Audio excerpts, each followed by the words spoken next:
नमस्ते, annyeonghaseyo सम्पूर्ण विद्यार्थी साथीहरूलाई यस कोरियन स्टडी नेपाली युट्युब च्यानलमा म प्रदीप बुढाथोकी हार्दिक स्वागत गर्दछु। सदा चाहिँ इपिएस टपिकसँग सम्बन्धित विविध किसिमका विषयहरू लिएर आउने क्रममा आज चाहिँ म इपिएस टपिक युबिटी इक्जाम 2022 सँग सम्बन्धित केही अलिकता खुसीको खबर लिएर उपस्थित भएको छु, जसले चाहिँ उत्पादनमूलक क्षेत्रतर्फ चाहिँ इक्जाम दिइसक्नु भएको छ अथवा दिँदै हुनुहुन्छ भने उहाँहरूको लागि चाहिँ अलिकता के त अलि राम्रो खबर छ यो। किनभने पहिला जति कोटा थियो त्यसमा चाहिँ थप गरेर चाहिँ कोरियाको चाहिँ एचआरडीले चाहिँ नेपालको चाहिँ एचआरडी अथवा इपिएसलाई चाहिँ लिस्ट पठाएको जानकारी आएको छ।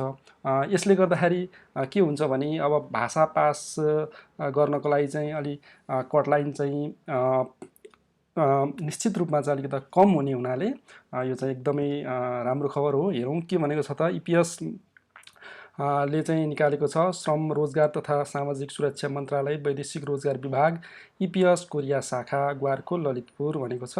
शीर्षक दिएको छ कोरियन भाषा परीक्षा इपिएस टपिक युबिटी 2022 को उत्पादनमूलक क्षेत्रतर्फको नतिजा सम्बन्धी जरुरी सूचना भनेर यहाँ चाहिँ मिति 2079 भदौ 9 गते आजको दिन चाहिँ यो सूचना चाहिँ इपिएस शाखा ग्वारखोले चाहिँ प्रकाशित गरेको छ। यसमा भनिएको छ मिति 2078 11-30 गते प्रकाशित सूचनामा उत्पादनमूलक क्षेत्रतर्फको पहिलो र दोस्रो चरणको कोरियन भाषा परीक्षा इपिएस टपिक युबिटी 2022 बाट उत्तीर्ण हुनेको अनुमानित संख्या भनेको चाहिँ अब यो पहिला चाहिँ निकालेको प्रकाशित सूचनामा चाहिँ एउटा संख्या निकालेको थियो जुन चाहिँ कति थियो त 6913 जना हुने उल्लेख गरेकोमा अहिले चाहिँ अब त्यसमा चाहिँ थप हुने संख्या चाहिँ 8000 चाहिँ थप गरेको छ। त्यसमा 8000 चाहिँ थप गरी चाहिँ दक्षिण कोरिया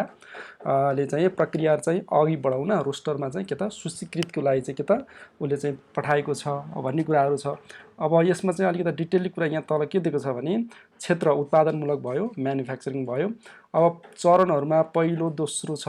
पहिलो चरणमा चाहिँ पहिला चाहिँ साबिकको संख्या चाहिँ 3130 थियो हैन। अहिले चाहिँ थपिएर त्यो कोटा चाहिँ यतिबाट यहाँबाट थपेर चाहिँ यति चाहिँ भएको छ। अब कति भएको छ त 6752 भएको छ। झन्डै लगभग के त ठ्याक्कै डबल हो हैन, झन्डै डबल भन्दा नि बढी छ।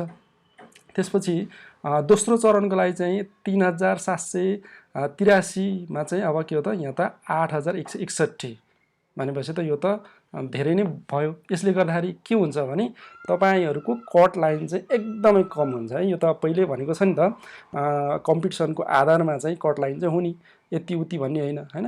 कम्पिटिसन र अनि त्यसपछि मार्क कति छ त मार्क संख्या कति छ त्यसको आधारमा चाहिँ कट लाइन हुन्छ हैन।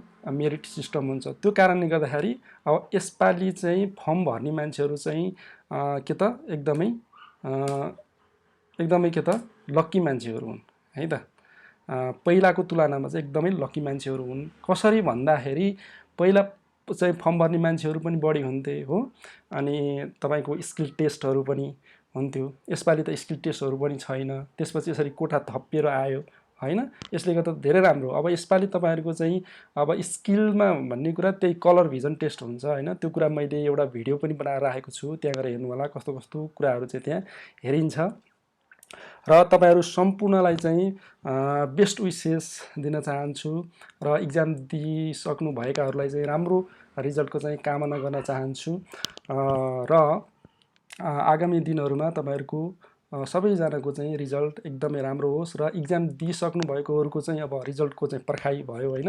अब इक्जाम दिन बाँकीहरुले चाहिँ अब यसरी कोटा बढेर आयो भन्दैमा चाहिँ आफ्नो पढाइलाई चाहिँ अलिकति पनि कम नगर्नु होला, एकदमै मेहनत गर्नु होला। यो वर्ष एकदमै चान्स छ कोरियाको लागि हैन।